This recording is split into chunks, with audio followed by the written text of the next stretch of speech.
আসসালামু আলাইকুম প্রিয় গাজীপুরবাসী, আপনাদের জন্য আমি আজকে আপনাদেরকে দেখাতে চলে আসছি সেই গাজীপুর জেলার কালিয়াকৈর উপজেলার আড়াইগঞ্জ বাজারে সেই পুরাতন ঐতিহাসিক যে বাজারটি, এই বাজারের আজকে যে ক্রেতা এবং বিক্রয়ের যে জিনিসপত্র কেনাকাটার যে একটা বৈশিষ্ট্য, এগুলো আপনাদেরকে মাঝে তুলে ধরার জন্য বিশেষভাবে দেখানোর চেষ্টা করব।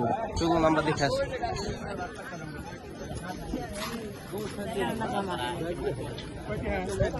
ঠিক আছে।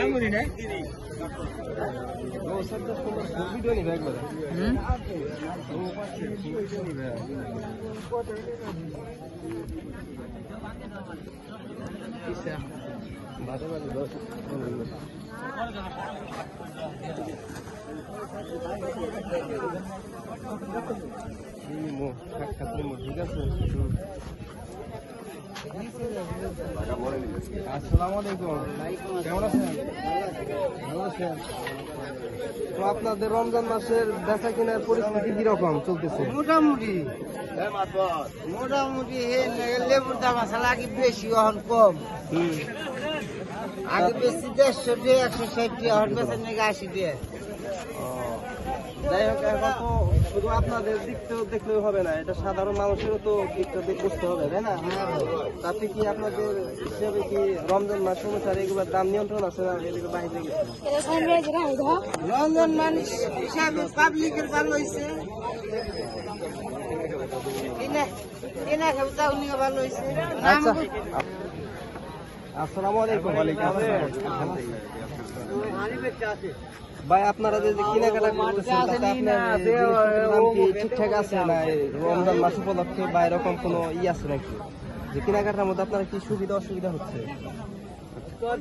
আসলে এটা হচ্ছে খরিফ ওয়ান মৌসুম, তো এখানে সবজি আছে, মানে রবি মৌসুমের সবজি যেমন ফুলকপি বাঁধাকপি এখানে এখন কম, যার কারণে খরিফ ওয়ানের যে সবজি করলা, তারপরে লাউ, আলু এইসব আসছে।